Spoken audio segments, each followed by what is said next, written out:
good morning. Now is project listening 3. My name is Lupana Suardian, so I will start to reading this presentation. Jeff Siegel. Hi everybody, I'm Jeff Siegel. Good to see so many people here. As you know, I've been asked to come along and give you some advice about how to break into the music industry.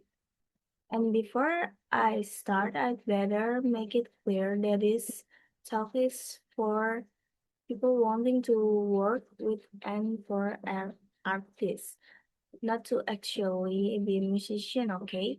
Right. So I've been in the music biz for quite a number of years now, and I've worked with a lot of people, a lot amazing people. So here are my tips for what they are worth. First of all, I know a lot of you are thinking about further degrees, but forget the MBA.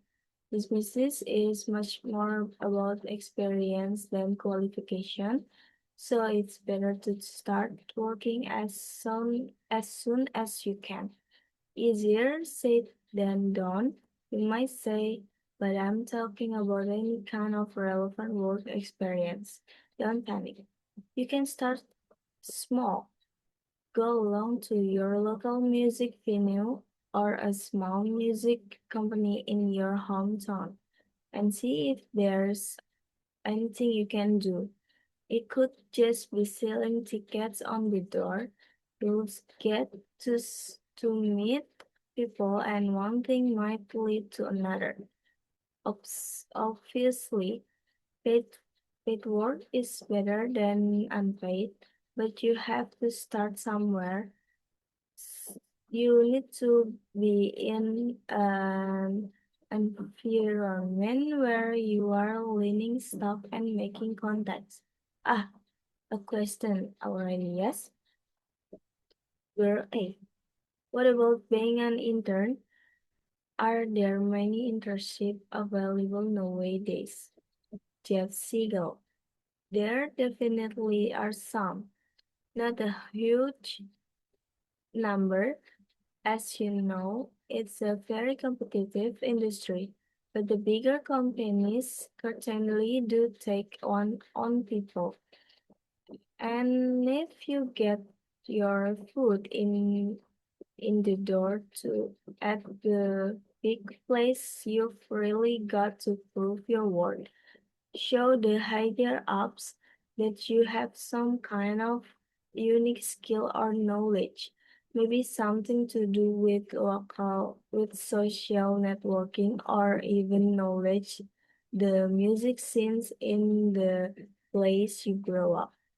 If you possibly can let them see that you have something special to offer, and with any luck, they will keep you on. Remember, the companies often want interns because they are young and have their fingers on the pulse. Show them, s- show them that you know what's going on, what people are listening to, how to find new acts, and so on.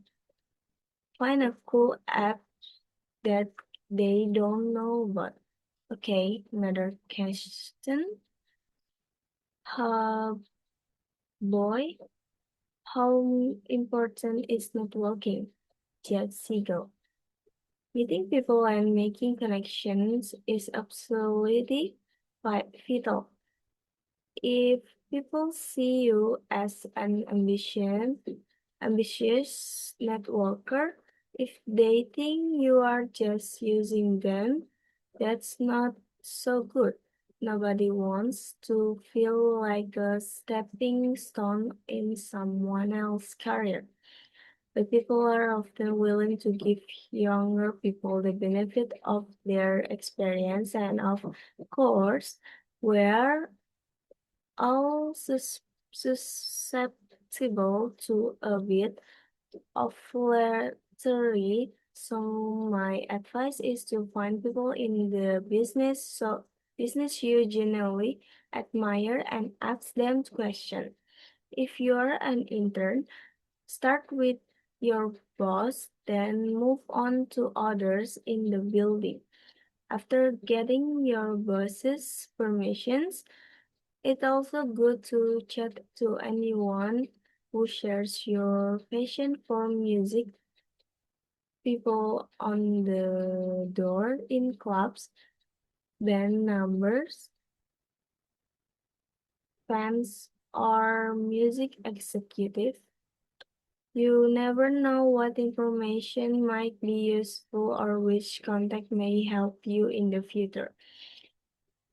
In the future. Oh, and one other point about networking, bear in mind that nowadays the personal or professionals lines are sometimes blurred.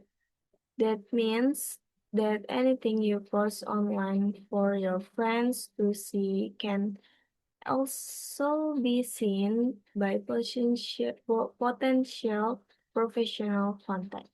Make sure that everything people can see about you reflects the image you want to project. Next question from over there, Girl B. You have talked about the music industry, but I'm not sure what kind of jobs are available exactly. Could you give some example? Sure, and that's a good point. You need to work out what you are best at and what you feel most passionate about and let guide your career path. It could be working in publicity, promoting promoting artists, working in R&R, that stand for artists and repertoire, discovering new talent and matching artists up with musical collaborators, booking act for TV shows, helping a new band become successful by working with their management team. And of course, no, there are hundreds of jobs connected to the internet. You could be managing a website or blogging for a label, or a social media manager for a band running their social media channels. Things are changing so fast. A lot of the music portals we use today have only been in existence a short time. Who knows what's coming next and what's new jobs will be created? Thanks, it's really useful. I also want to ask how you deal with celebrities. Have you worked with many? Yep, quite a few. The main thing is not be a starstruck. Just treat them as client. It's a business relationship. If you get tongue-tied and clam up, everyone will feel awkward. The other things is that the unknown singer of today could be the star of tomorrow, so you need to treat everyone with respect. I remember right and blah blah blah. Next, part two. Morning, everyone. Quiet, please. Right. Okay, so today I'm going to give you some advice to help you prepare for the exam next week.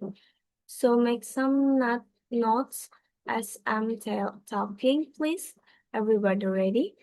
Now, while you are studying, eat food that gives you energy. Don't be tempted to eat sweets or drink cola.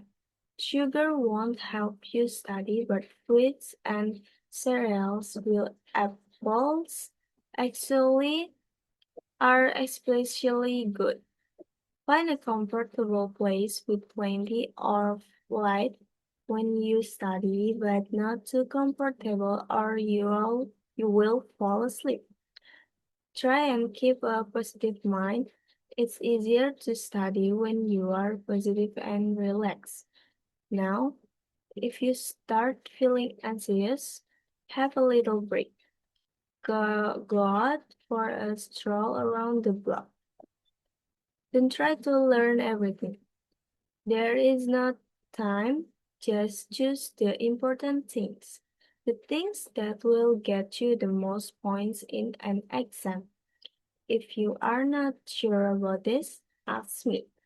First, learn the main ideas and don't worry too much about the details.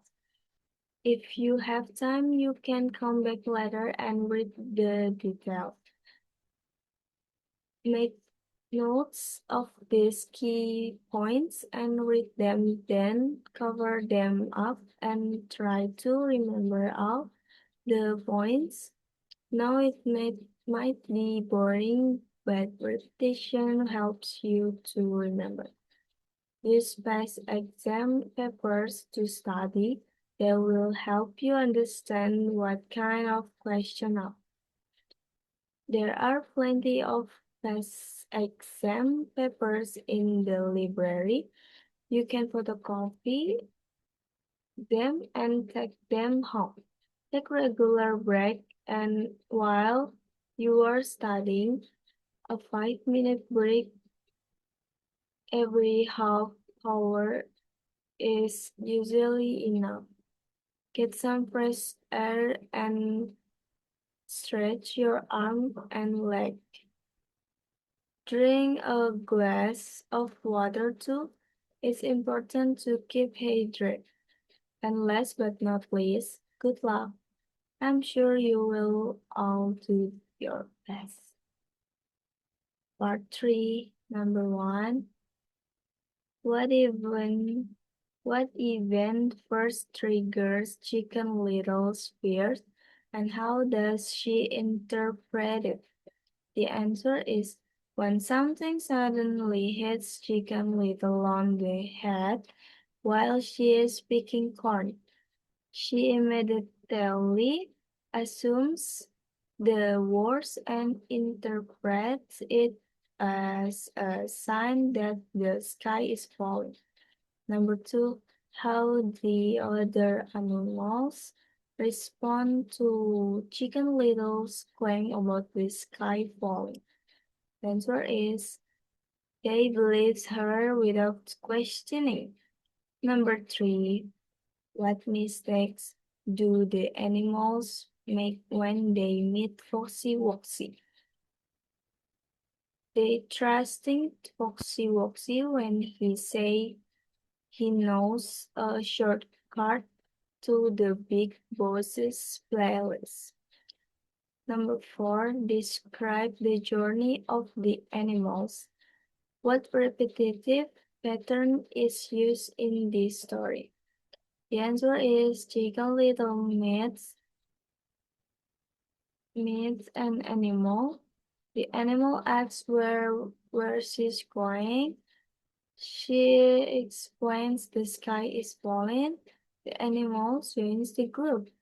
The press, they went along and they went along and they went along.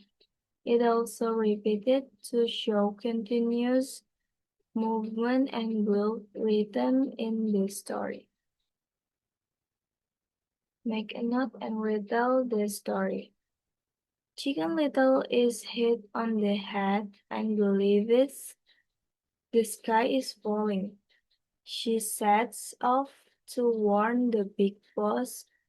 Along the way, several animals join her, trusting her story without questioning it. Eventually, they met Foxy Woxy to trick them into following him through a shortcut that leads to his cave. Inside, he eats the animal one by one. Only Chicken Little escapes after being warned, and she runs home without completing her mission. The message received is don't panic easily because it can cause danger. And don't trust someone you don't know too easily. Thank you.